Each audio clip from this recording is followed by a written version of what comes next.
ئەم کاتتان باش بینەرانی ئەزیزی شارپرێس بە شێوەیەکی ڕاستەوخۆ لە پارێزگای هەڵەبجەوە لەگەڵتانین. دیارە ئەمڕۆ لە بەردەم باخی گشتی کارمەندانی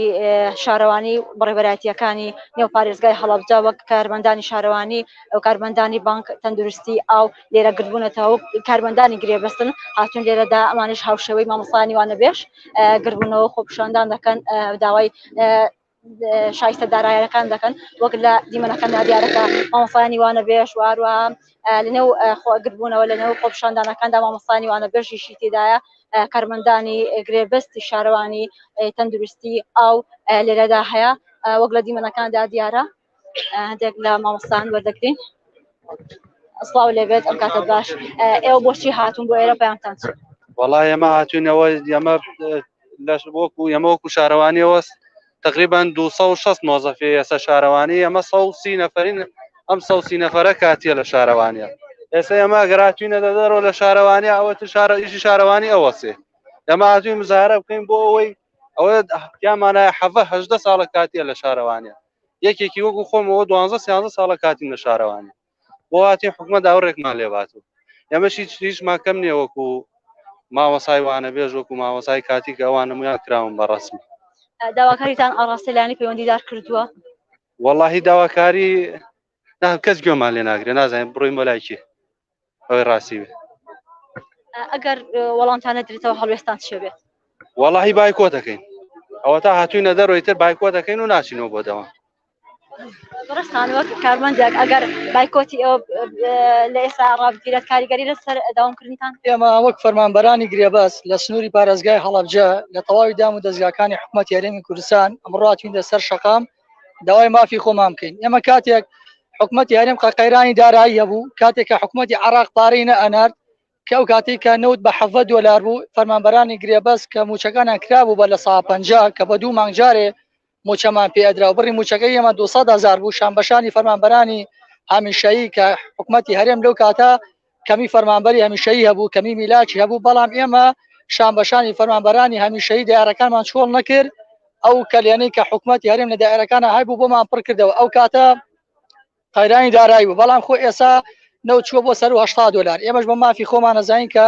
داوای مافی خۆمان بکەین کە بەپی ئەو یاسای کە لە پەرلەمان دەرچووە هەر فەرمانبەرێکی هەمیشەیی کە 3 ساڵ خزمەتی هەبێ بکرێ بە هەمیشەیی ئەوە تا ئێمە منەوە سێ خولی بەرلەمانە گرێبەستم نازانم یعنی تاکەی ئەمە تەمەنێکی زۆرمان تێپەڕاندووە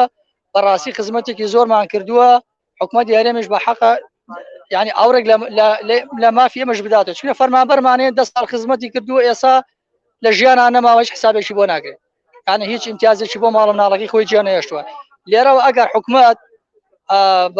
کەیسەکەی ئێمە ڕۆشتۆتە ئەنجومەنی وەزیران یعنی بەڕۆ پێشوونی باشی بەخۆ بینیوە تەنها ئەو ماوچێتە بەرنامەی کارۆدا لێرەوە داوا لە بەڕێزان لە ئەنجومەنی وەزیرانەکەین ئەوڕێک لە مافی ئێمەش بدەنەوە کەیسەکە ئێمەشکەنە بەرنامەی کارەوە ئەگەر ئەوڕمان لێ نەدرێتەوە بەڕاستی ئێمە لە ئەمڕۆوە کە خۆم لە سەرۆکاتی شارەوانی هەڵەبجە داوامەکەم کە کۆی گرێبەستەکانی هەموو هەڵەبجە سنووری حافەزەی هەڵەبجە چێت 550 گرێبەست کە شارەوانی هەڵەبجە 130 گرێبەستی هەیە 170 هەمیشەیمان هەیە یعنی ئەکسەرێتی فەرمانبەرانی سەرۆکاتی شارەوانی هەڵەبجە کە دائیرەیەکی خەدەمیە 130 گرێبەستە لە ئەمڕۆ ئێمە بایکۆت ئەەکەین ناچینەوە ناو دائیرەکان بە ئیشوکاری هاوڵاتیانش بۆ سێحەتا و کاتی ئێمەش بە حەق و مافی خۆمانەکەین. لە پێشتر کە پێتان وتراوە ئێوە گرێبەستن هۆکاری چی تاکو ئێستا نەکراون بە هەمیشەی هۆکارەکەی ئێمە دوای 3 ساڵ حەقی خۆمانە بکەین بە هەمیشەی بەپی ئەو یاسای کرد لە پەرلەمان دەرچووە هەموو گرێبەستێک دوای 3 ساڵ حەقی خۆی بکرێ بە هەمیشەی بەڵام ئێمە چەند جارێک داوامان کردووە لە ڕێگەی نوێنەر بەڕێزەکانەوە کە بکەین بە هەمیشەی بەڵام ئەوان بیانی حکوومەت هەمیشە ئەوە بووە کە قەیرانی دارایی و شەڕی داعشە و حکوومەتی عێراق پارە نانێرە و نەبوونی دابەزین نرخینەوت بۆ 7 دلار ئەمانە هۆکار بوو بۆ ئەوەی کە ئێمە نەمانتوانێت بۆ مافی خۆمان بگەین بەڵام ئێستا الحەمدولیلا نە شەڕی داعش ماوە نە قەیرانی داراییە یعنی ئێستا ئێمەش حەقی خۆمان ئەگەر داوای مافی خۆمان بگەین ساڵانێکی زۆرە چاوەڕێین ساڵانێکی زۆرە بەڕاستی سەبرمان لەم حکوومەتە گرتووە ئەم حکوومەتەش خۆ حکوومەتی هەمومانە ئێمەش ئەگەر داوای مافی خۆمان بکەین حەقی خۆمانە یعنی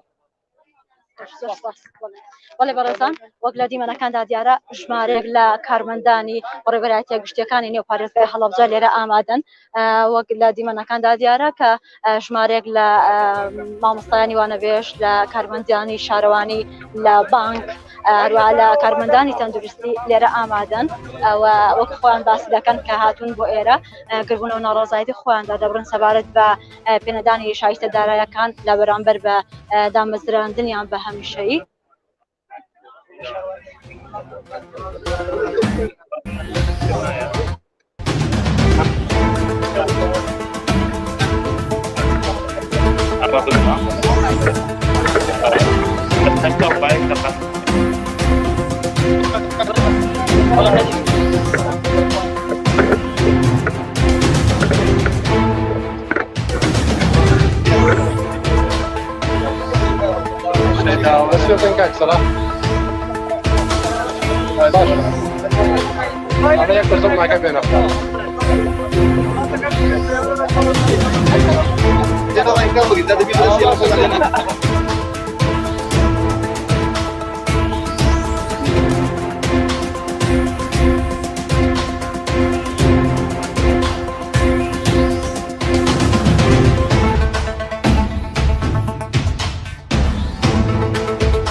ئێمە وەکو فەرمانبەرانی گرێبەست کە ماوەی چەند ساڵەکە بۆ هەڵشانی فەرمانبەرانی هەمیشەیی لە کاری خۆمان بەردەوامن بێ و هیچ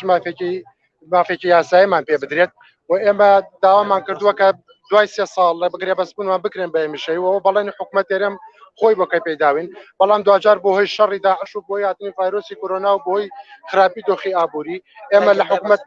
هیچ فشارێکمان لە حکوومەتمان نەکرد و سەبرمان کردووە و دوای ئەوەی کە مامۆستایانی گرێبەستیشکران بە هەمیشەیی ئێمە هیچ فشارێکمان هەر لە حکوومەت نەکرد چاوەڕێەوە بین کە دوای ئەوانەی مش بکرێن بە هەمیشەیی لە ئێستادا وەزارەتی دارایی نووسراوێکی ڕاستی ئەنجومەری وەزیران کردووە کە بۆ ئەوەی کە فەرمانبەرانی گرێبەست بکرێن بە هەمیشەیی و لە نووسراوەکەدا ئاماژە بۆەوە کە ئەگەر ئەم فەرمانبەرانە بکرێن بە هەمیشەیی داهاتی 2 ملیار و 800 میلیۆن بۆ حکوومەت دەگەڕێتەوە بەڵام لە ئێستادا حکوومەت ئێرەم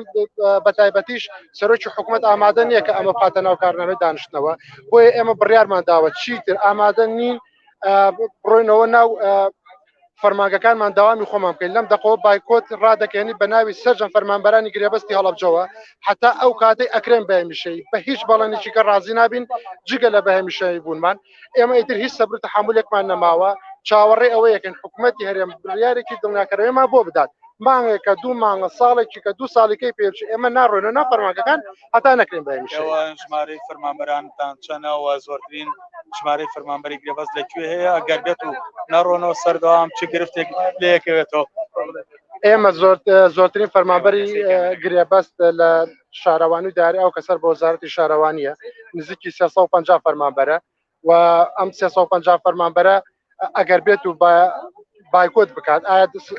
سەرۆکاتی شارەوانی هەڵەبجە داری ئاو کامە دوو دانە زۆرترین گرێبەستیانێت چی لە بەسەریەت بە تایبەتی ئەگەر ئێمە بزانانی کە زۆرترین گرێبەست لە بەشی زیادە ڕۆیایە ئەگە ئەمانەمان بگرن ئایا چەند زیادە ڕۆی تەجاوزات لە شاری هەڵەبجە دەکرێتەوە بۆیە پێویستە حکوومەتی هەرێم بێخەم و کەم تەرخەم نەبێت لە ئاستی ئەمە چونکە کارەسا دوای ئەوە ڕوئدات پێویستە بە زووی بێ بەدەنگمانەوە ئێمە پێشتریش کاتێک هەڵەبجە کراوە بە پارێزگا داوامان لە حکوومەتی هەرێم کردووە بۆ ئەوەی کە ئەو بەڕێوەبەرایەتیانە لە هەڵەبجە ئەکرێتەوە بربەستی بۆ دروست نەبێ بتوانرێت بە باشی کارەکانی خۆی بکە ئەو ڕێژە فەرمانبەرە گرێبەستی هەیە بکرێ بە هەمیشەی تایبەت بۆ هەڵەبجە بۆی بە تەنسیب بۆ دایرەکانی کە بتوانرێت بگوازرێتەوە بەڵام ئەوەش بۆ ئێمە نەکراوە بەڵام زۆر بەداخەوە لە هەندێک شوێن ئەم سەر دەبیستین کە کاتێک کە سەرۆک عەشەتێکە بنە ناو حیزبەکەی خۆیانەوە 500 کەس 600 کەسی لەگەڵا بێتاعین نەکەن بەڵام ئامادەنین 700 کەسە ناو شاری هەڵەبجە بکەن بە هەمیشە بەختیار ڕەحیم